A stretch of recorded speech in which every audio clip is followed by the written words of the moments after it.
थी 23 जुलाई 1906। मध्य प्रदेश के झाबुआ जिले के भाबरा गांव में एक बच्चे का जन्म होता है। नाम था चंद्रशेखर तिवारी। चंद्रशेखर तिवारी शुरुआत में ही पढ़ाई में काफी अच्छे हुआ करते थे। साथ ही शरीर में वो काफी हट्टे कट्टे होने की वजह से उन्हें तीरंदाजी का भी काफी शौक था। लेकिन चंद्रशेखर तिवारी को गांव में रहकर लक्ष्यहीन जीवन जीना अच्छा नहीं लग रहा था। इसके बाद चंद्रशेखर तिवारी निकल पड़े थे अपने घर से मुंबई की ओर, जहां उन्होंने बंदरगाह पर जहाज की पेंटिंग करने का काम शुरू किया। लेकिन कुछ समय काम करने के बाद उनके मन में ख्याल आया कि अगर पेट ही पालना था तो गाँव में रहना क्या गलत था। इसके बाद चंद्रशेखर आजाद ने बनारस जाने का मन बना लिया और वहां पर उन्होंने संस्कृत पाठशाला में पढ़ाई शुरू की। लेकिन पढ़ाई के दौरान उन्हें अंग्रेजों के जुल्मों की खबरें लगातार अंदर से कचोटती जा रही थी। उस समय अंग्रेजों का जुल्म उफान पर था और ऊपर से चंद्रशेखर के साथ कॉलेज में भी क्रांतिकारी विचारधारा के काफी विद्यार्थी थे। साल 1919 में जलियांवाला बाग में डायर की बर्बरता ने पूरे देश के लोगों को आक्रोश से भर दिया था।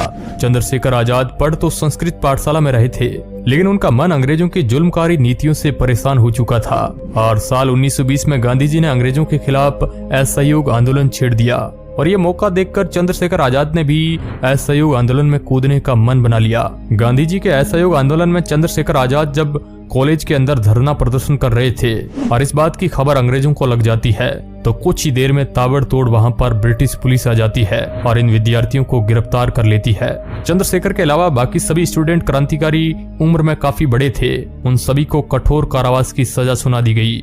लेकिन जब अंग्रेजों ने आजाद से उनका नाम, पता और पिता का नाम पूछा था तब चंद्रशेखर ने जवाब दिया, मेरा नाम आजाद है, मेरे पिता का नाम स्वतंत्रता है और मेरा पता जेल है। उसके बाद इनके नाम के पीछे जुड़ गया आजाद, चंद्रशेखर आजाद।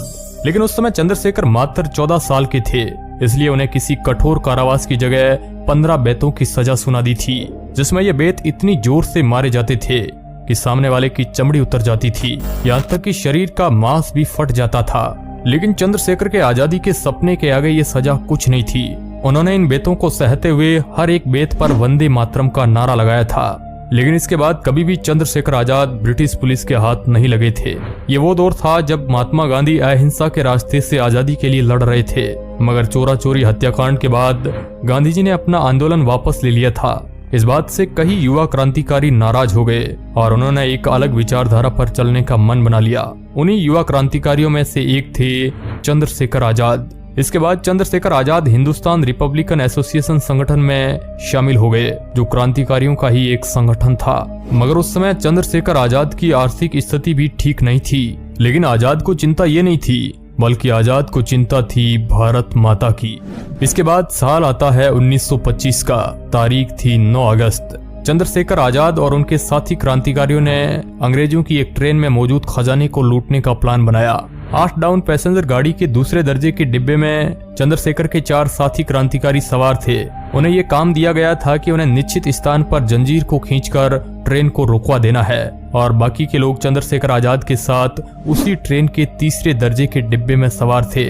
उनमें से कुछ लोगों को गार्ड और ड्राइवर को पकड़ने का काम सौंपा गया था, जबकि बाकी लोगों को गाड़ी के दोनों ओर पहरा देने और खजाना लूटने की जिम्मेदारी दी गई थी। जिस समय ट्रेन की जंजीर खींची गई तब लगभग अंधेरा हो गया था। गार्ड और ड्राइवर को पेट के बल लिटा दिया गया और तिजोरी को ट्रेन से नीचे गिरा दिया गया। तिजोरी काफी वजन में भारी और मजबूत होने की वजह से उसे हथौड़ी के जरिए तोड़ा गया। तिजोरी भी अशफाक उल्लाह के हथौड़े की मार के आगे ज्यादा देर तक नहीं टिक पाई थी। इस तरह इन क्रांतिकारियों ने मिलकर अंग्रेजों के उस खजाने से भरी ट्रेन को लूट लिया था। काकोरी ट्रेन डकैती में आजाद को छोड़कर सभी क्रांतिकारी पकड़े गए, लेकिन चंद्रशेखर आजाद बच निकलने में कामयाब हो गए। इतनी बड़ी ट्रेन डकैती से ब्रिटिश सरकार बौखला गई थी। इसके बाद चारों तरफ क्रांतिकारियों को ढूंढने की धरपकड़ तेज कर दी गई। गुप्तचर विभाग के लोग सजग होकर उन सभी लोगों पर निगरानी रखने लगे जिन पर क्रांतिकारी होने का शक था। करीब 47 दिन बाद उत्तर प्रदेश के कई स्थानों पर छापे मारकर क्रांतिकारियों को गिरफ्तार किया गया। इनमें से 4 लोगों को फांसी पर चढ़ा दिया गया, 4 को काला पानी में उम्र कैद की सजा सुना दी गई और बाकी 17 लोगों को लंबी कैद की सजा सुना दी गई। सिर्फ चंद्रशेखर आजाद और कुंदन लाल ही पुलिस के हाथ नहीं लगे थे। आजाद को ब्रिटिश पुलिस कभी भी जीवित नहीं पकड़ पाई। दोस्तों, साल 1928 में भगत सिंह को गिरफ्तार होने से आजाद ने बचा लिया था। दरअसल 1928 में जब भगत सिंह ने पुलिस अधिकारी जेपी सैंडर्स की हत्या की थी, इसके बाद मौके पर कई पुलिस वाले आ गए थे। उनसे बचने के लिए जब भगत सिंह और राजगुरु डीएवी कॉलेज के हॉस्टल की ओर आगे भाग रहे थे तो इनके पीछे एक पुलिस हवलदार चानन सिंह उन्हें पकड़ने के लिए बहुत तेजी से भाग रहा था। हॉस्टल से सारा नजारा देख रहे चंद्रशेखर आजाद को ये अंदाजा हो गया था कि भगत सिंह और राजगुरु की पिस्तौल में अब गोली नहीं बची है और इनके पीछे फासला भी कम है।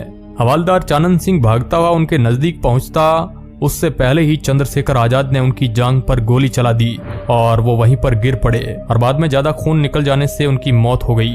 अंग्रेज पुलिस वालों के नाक के नीचे इस तरह एक हवलदार और पुलिस अधिकारी को मारने की घटना ब्रिटिश सरकार को हजम नहीं हो रही थी। इसके बाद ब्रिटिश पुलिस इनके पीछे हाथ धोकर पड़ गई थी, लेकिन ये क्रांतिकारी यहाँ से भी फरार होने में कामयाब रहे।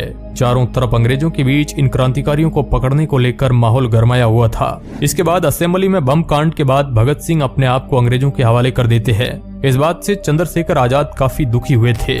भगत सिंह को छुड़ाने के लिए चंद्रशेखर आजाद ने कई प्रयास किए। उन्होंने इसके लिए नेहरू जी से भी मुलाकात की। फिर 27 फरवरी 1931 के दिन चंद्रशेखर आजाद नेहरू जी से मिलने आनंद भवन पहुंचे थे।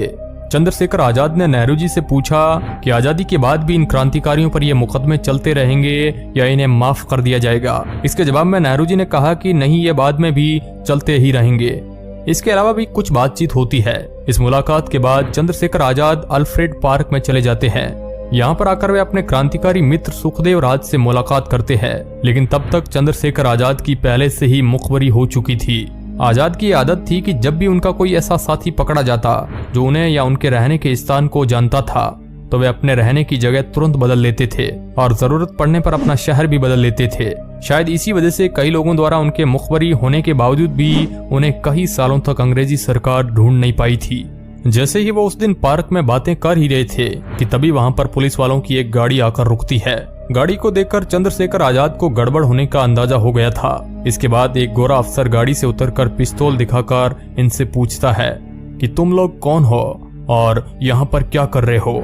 उस समय आजाद का हाथ अपनी पिस्तौल पर ही था। उस अंग्रेज के इस सवाल का जवाब चंद्रशेखर आजाद ने गोली चलाकर दे दिया, लेकिन उससे पहले ही उस अंग्रेज अफसर ने एक गोली चंद्रशेखर आजाद पर चला दी। उसकी गोली आजाद की जांघ में लगी, वहीं चंद्रशेखर आजाद की तरफ से गोली अफसर के कंधे में लगी।